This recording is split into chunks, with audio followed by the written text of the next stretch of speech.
मित्रांनो, जय शिवराय.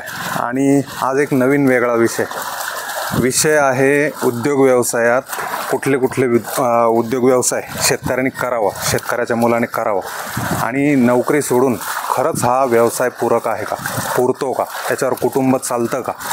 तर म्हशींचा व्यवसाय आणि दुग्ध व्यवसाय यातून मिळणारं उत्पन्न, मग त्यात शेणखत असेल, दूध असेल, अशा भरपूर गोष्टी आहे की त्याच्यातून वेगवेगळ्या पद्धतीने शेतकरी उत्पन्न घेत असतो. आणि अशाच शेतकऱ्याची थोडीशी आपण माहिती जाणून घेऊ. त्यांचा म्हशीचा व्यवसाय आहे, तर या म्हशीच्या व्यवसायातून खरंच त्यांचं कुटुंब त्याच्यावर पूर्णपणे निर्भर आहे का, कसा त्यांचा व्यवसाय चालतो, या सगळ्या गोष्टी जाणून घेऊ. दादा नमस्कार. नमस्कार. नाव सांगा तुमचं एकदा. राजेश शेषराव वादान. बरं, कोणतं गाव आहे? जटवाडा. जटवाडा. बरं, आपण बघतोय किती म्हशी साधारण तुमच्याकडं? 12. बरं, 12 म्हशी. आता हे मूळ 12 म्हशी तुमच्याकडं सांभाळायला आहे, याच्यातून पूर्णपणे तुमचं घर याच्यावरच चालतं म्हशींवर? हो. बाकी किती शेती वगैरे? शेती 5 एकर. 5 एकर जमीन. हो.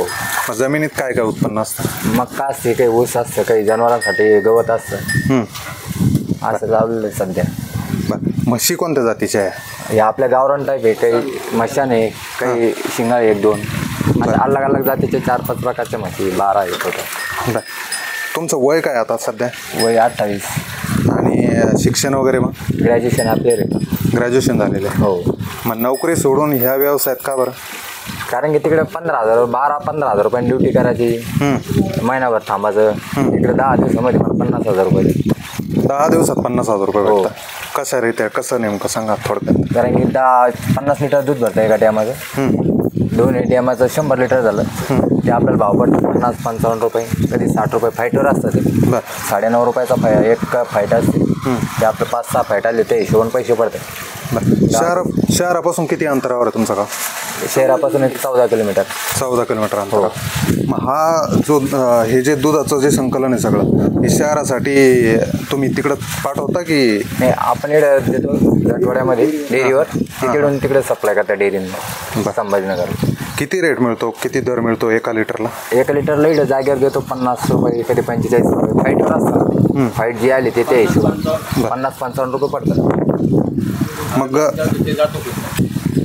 बरं, तुमचं आता 28 वर्ष वय म्हणताय आणि नोकरी सोडून शिक्षण चांगलं झालेलं आहे, ग्रॅज्युएशन झालेलं आहे. आणि शिक्षण इतकं चांगलं झालेलं असताना पण ह्या क्षेत्रात उतरायचं कारण तुम्ही सांगितलं की बाबा जिथं 15,000 रुपये महिन्याला तुम्हाला मिळतात, तिथं तुम्ही आज 50,000 रुपये 10 दिवसाला काढताय. म्हणजे महिन्याला तुम्ही 1.5 लाख रुपये कमवताय. बरोबर. 1.5 लाखातून तुमचा खर्च किती? त्याच्यातून समजा एक 30,000 रुपये, 30 आणि समजा 60,000 रुपये खर्च. समजा 60,000 रुपये खर्च होतो. बाकीचा पैसा हा तुमच्या इन्व्हेस्टमेंट आहे. हो. बरं, थोड्या म्हशी दाखवा. आणि कधीपासून नेमका हा व्यवसाय करताय? आपल्याला 5 वर्ष झाले मिनिमम. 5 वर्ष झाले. हो. बरं, नोकरी कोणत्या साली सोडली? नोकरी समजा एक 2-1 वर्ष झाले असेल.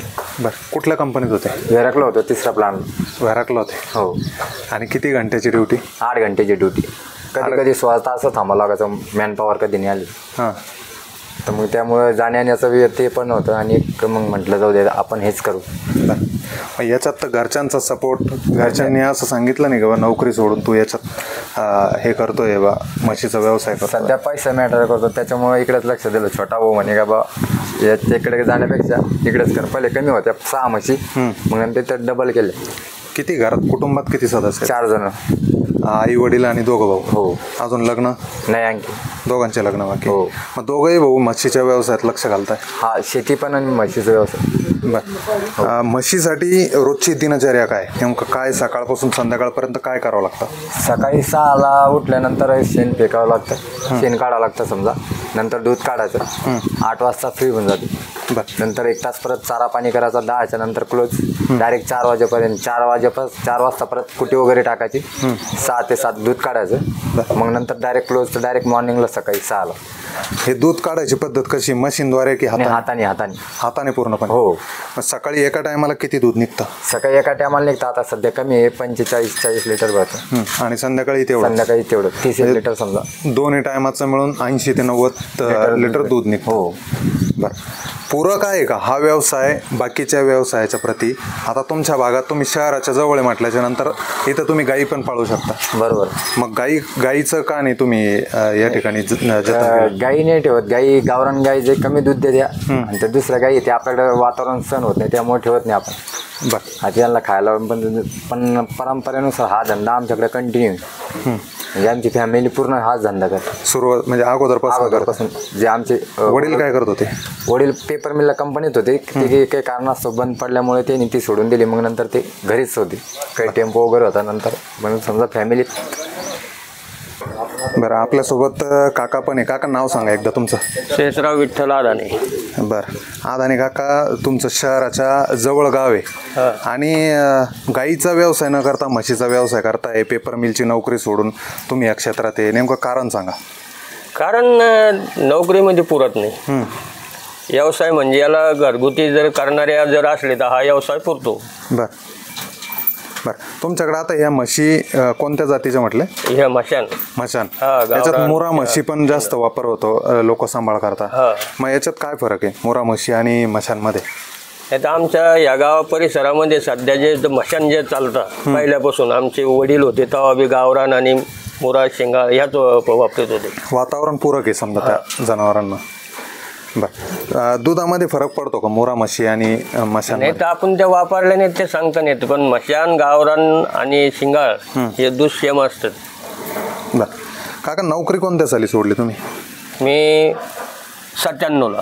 1997. आणि 97च्या नंतर तुम्ही पूर्णपणे वेळ ह्या मशीनला दिला? मध्ये डेव्हलपमेंट करता नाही आलं. मग त्याच्यानंतर 2006-07 पासून थोडं ते 21 पासून भरपूर डेव्हलप. किती म्हशी घेतल्या सुरुवातीला? 2 म्हशी घेतल्या. किती रुपयाच्या? ते 1,10,000. 1,10,000 2 म्हशी. कुठून आणल्या होत्या? हे आपल्या जवळचं खेडगाव आहे म्हणून तिथून घेतल्या होत्या. नंतर बाकी 2 त्याच्या 15 दिवसाच्या बाद परत त्या नगद सगळ्यात हिरापूरहून आणल्या, काही धुळ्याहून आणल्या.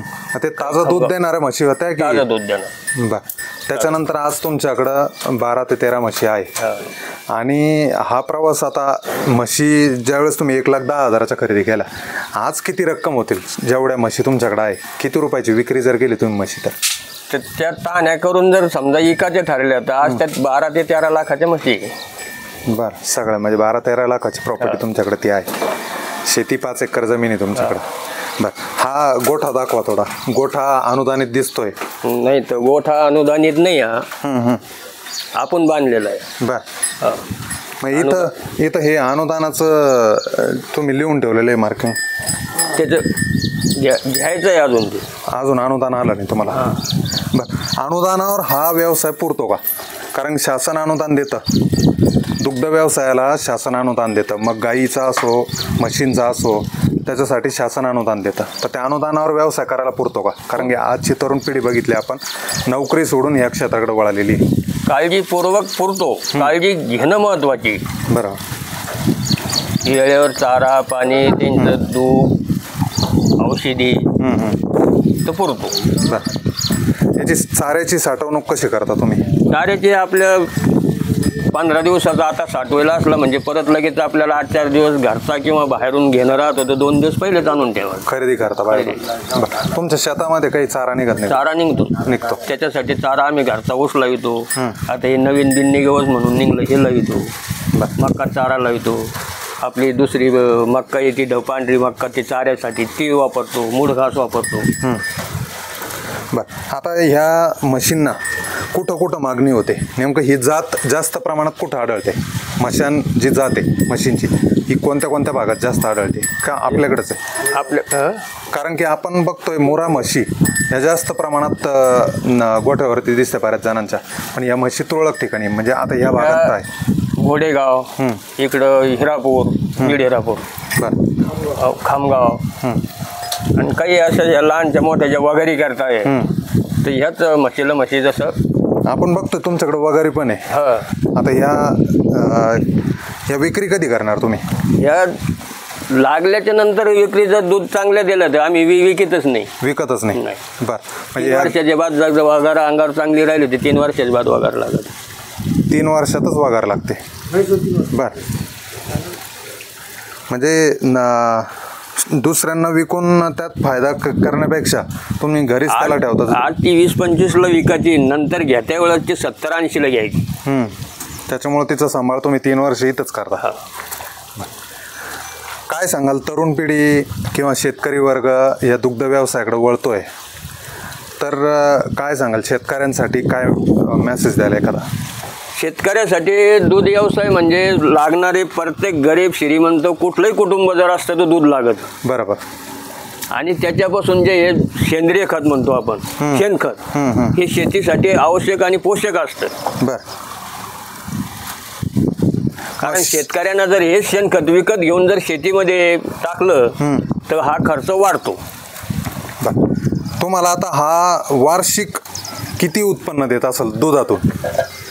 वार्षिक किती उत्पन्न निघतं तरी अंदाजे? सगळं शेणखत चारा नाही, अंदाजे दुधाचं उत्पन्न किती निघतं वार्षिक? आपण महिन्याला जर 1.5 लाख रुपये पकडले तर जवळपास 15-18 लाख रुपये होता.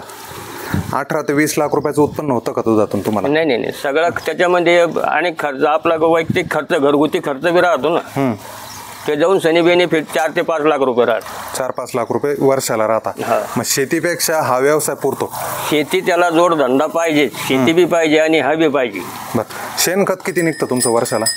या उड्या म्हशीमध्ये माझं 20 ट्रॅक्टर शेणखत निघतं. मग हे बाहेर विकता तुम्ही काय घरच्या शेतात? घरच्या शेतीत टाकतो. बाहेर विकायचं ठरलं तर 9,500 ते 9,000 रुपये पर टारली ना मी शेणखत विकतो एका ट्रॉलीचे. बरं. अजून कुठला फायदा तुम्हाला म्हशीकडनं होतो? बाकी जे चारा जो निघतो शेतीतला हा वाया कुठलाच जात नाही. पूर्ण जनावराला आणून टाकला म्हणजे तो खाऊनच घेणार. आज रोजी जनावर जर नसले तर तो कवळीभर चारा त्याला जाग्यावर सोडून जाणार तो, त्याच्यापासून तुम्हाला 1 रुपयाचं उत्पादन होणार. पण त्या कवळीभर चाऱ्यामध्ये हे 3 वर्षाची वगार खाऊ शकते. 100%. एकंदरीत शेतकऱ्याला हा पूरक व्यवसाय, याच्यातून त्याचं कुटुंब त्याच्यावर निर्भर राहू शकतं. चालतं काका, धन्यवाद. चांगली माहिती दिली. कारण की आजकाल आपण बघतोय बरेच शेतकरी असतील, तरुण वर्ग असेल, नोकरी सोडून, जसं आज तुमचे चिरंजीव आहे, नोकरी सोडून ह्या व्यवसायात उतरले आणि आज पूर्ण वेळ दोन्ही तुमच्या घरातले दोघंही मुलं तुमचे या म्हशींच्या व्यवसायात, दुग्ध व्यवसायात ते तुम्हाला सहकार्य करताय आणि तुम्ही त्यांना पाठबळ देताय, हे महत्त्वाचं. तर तुम्हाला पुढील वाटचालीसाठी शुभेच्छा. धन्यवाद.